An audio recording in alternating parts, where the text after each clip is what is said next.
हत्याकांड का Lawrence correction. नमस्कार, आप देख रहे हैं स्पेशल रिपोर्ट और मैं हूं आपके साथ श्रुति श्रीवास्तव। सबसे बड़ी खबर आपको बाबा सिद्दीकी मर्डर केस से बताते चले, बड़ा पर्दाफाश हुआ है। दरअसल इसमें सूत्रों के हवाले से एक खबर है कि शूटर शिव कुमार को लॉरेंस गैंग से लगातार ऑर्डर मिल रहे थे और ये ऑर्डर उसे सोशल मीडिया ऐप के जरिए मिल रहे थे। शुरुआती जांच में यह भी पता चला कि इस हत्याकांड को सलमान खान और मुंबई में डर पैदा करने के लिए अंजाम दिया गया। लॉरेंस गैंग इस हत्याकांड के जरिए दाऊद इब्राहिम तक मैसेज पहुंचाना चाहते थे।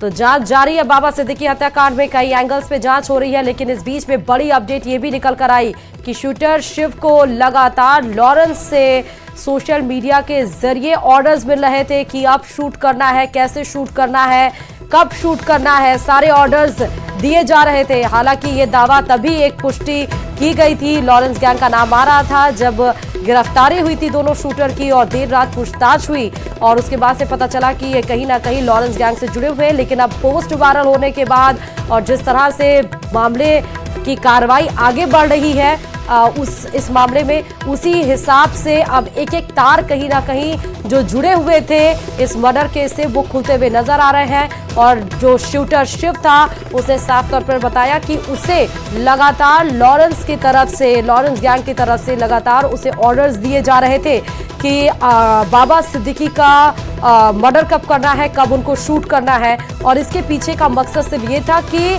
लॉरेंस इस हत्याकांड को अंजाम इसलिए देना चाहता था ताकि मुंबई में उसका दहशत फैले और दाऊद इब्राहिम तक मैसेज पहुंच जाए और कहीं ना कहीं सलमान खान का जो कनेक्शन था वो भी इसमें एक मर्डर की वजह बताई जा रही है बाबा सिद्दीकी। और बाबा सिद्दीकी हत्याकांड में नया पर्दाफाश ये हुआ है, ये सूत्रों के मुताबिक है कि प्रवीण लोनकर और शुभम लोनकर दोनों भाई इस वारदात में शामिल हैं। सोशल मीडिया से किए गए पोस्ट की जानकारी फेसबुक और इंस्टाग्राम से मांगी गई है। शुभम और प्रवीण दोनों वारदात को अंजाम देने में मदद कर रहे थे। शुभम और प्रवीण कोऑर्डिनेशन, फाइनेंस और लॉजिस्टिक यानी कि हथियार को लेकर मदद कर रहे थे। शुभम 1 महीने से फरार है। आरोपियों के पास से 4 फोन रिकवर किए गए हैं। अभी तक की 3 की गिरफ्तारी की जा चुकी है। 3 आरोपी शुभम लोनकर, जिशान अख्तर और शिव कुमार फरार है। आरोपियों ने पुलिस को बताया है कि प्रवीण और शुभम ही इस ऑफर को लेकर आए थे। पुणे में कई बार मीटिंग भी हुई थी इनकी। शुभम और प्रवीण को निर्देश कौन दे रहा है, इसकी जांच भी चल रही है।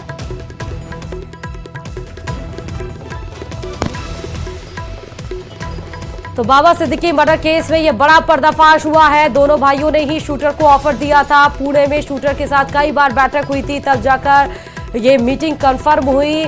मर्डर को लेकर आरोपी प्रवीण लोनकर की कल पुणे से गिरफ्तारी हुई है। 21 अक्टूबर तक पुलिस कस्टडी में जो प्रवीण लोनकर है वो रहेगा। कोर्ट ने उनको रिमांड के लिए भेजा है।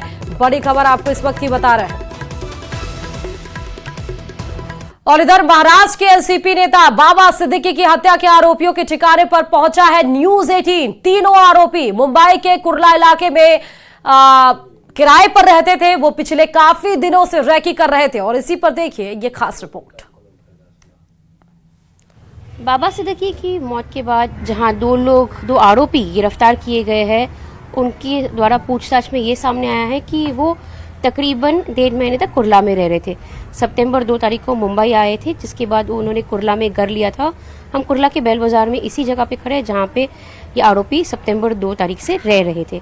फिलहाल आप जैसे देख सकते हैं, ये जो खिड़की है उसे सील कर दिया गया है, दरवाजे पे ताला लगाया गया है ताकि जो है ये घर है उसकी ठीक तरह से इन्वेस्टिगेशन की जा सके। अंदर वो लोग के कपड़े, कुछ मिठाइयाँ, हेलमेट सभी उसी घर पे पड़ा है। 4 लोग जो आरोपी है बाबा सिद्दीकी की मौत वाले केस में, वो चारों यहीं रह रहे थे, ये पुलिस का कहना है। ये जो घर है उसका रेंट तकरीबन 14,000 रुपये है। 2 महीने तक दोनों चारों आरोपी यहीं रहे थे।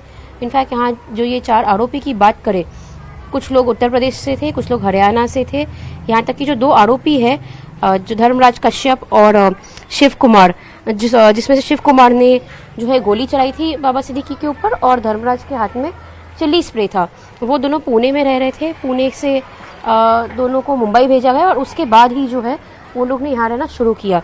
अभी फिलहाल इस घर पे ताला लगाया गया है। पुलिस की जांच चल रही है इस घर को लेके, लेकिन यही जो है वो हाइडआउट था इन 4 आरोपियों का। आसपास के लोगों से पूछताछ करने पता चला कि लोग ना किसी से ज़्यादा मिलते जुलते थे, लेकिन हर रोज़ रात को 8:30 बजे कहीं निकल जाते थे। बाबा सिद्दीकी की हत्या का मकसद क्या है और किसने बाबा सिद्दीकी को मारने की साजिश रची, अभी तक साफ नहीं हुआ है। लेकिन लॉरेंस बिश्नोई गैंग का नाम सामने आया है। आपको एक रिपोर्ट के जरिए बताते हैं कि लॉरेंस बिश्नोई का क्राइम नेटवर्क कितना बड़ा है और कहां तक फैला हुआ है। रिपोर्ट देखिए।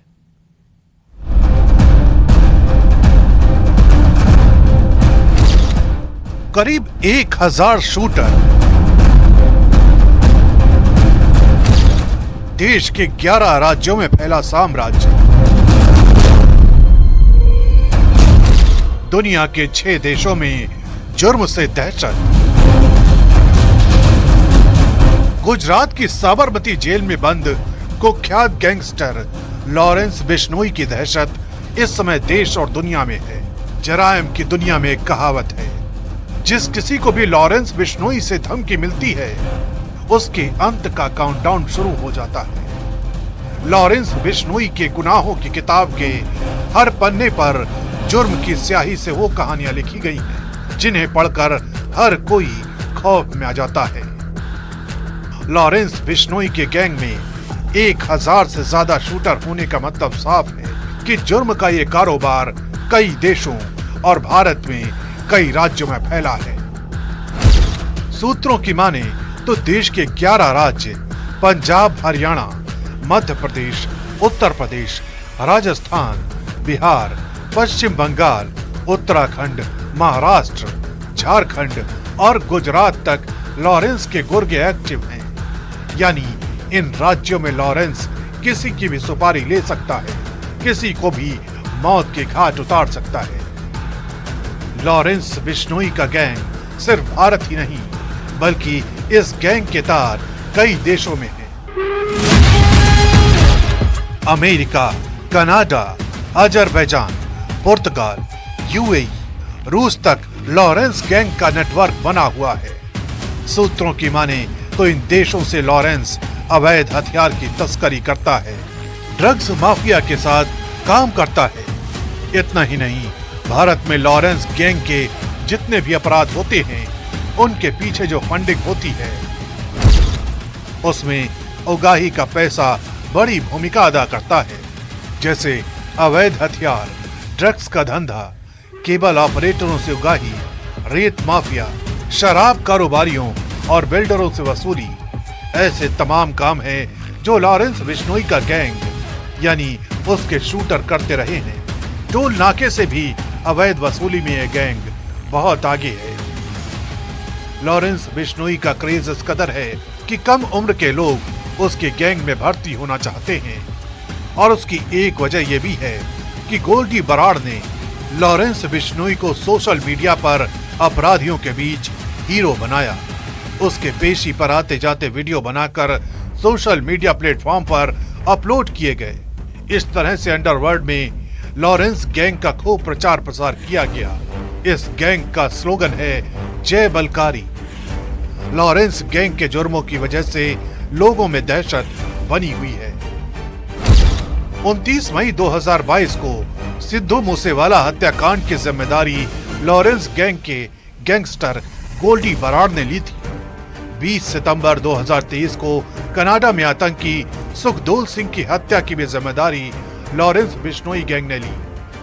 25 नवंबर 2023 को कनाडा में पंजाबी सिंगर गिप्पी ग्रेवाल के घर पर फायरिंग भी लॉरेंस गैंग ने करवाई। वहीं 14 अप्रैल 2024 को मुंबई में गैलेक्सी अपार्टमेंट में सलमान खान के घर पर फायरिंग की जिम्मेदारी लॉरेंस बिश्नोई के भाई अनमोल बिश्नोई ने ली थी। इसके साथ ही 2 सितंबर 2024 को कनाडा में पंजाबी सिंगर एपी ढिल्लो के घर पर फायरिंग की जिम्मेदारी भी इस गैंग ने ली। लॉरेंस बिश्नोई ने अपने गैंग में सबका एरिया बांट रखा है। गोल्डी बराड़, रोहित गोदारा, अनमोल बिश्नोई और काला जठेड़ी, सबका एरिया बटा हुआ है, जिनकी रिपोर्ट सीधे साबरमती जेल में बंद लॉरेंस बिश्नोई के पास दी जाती है।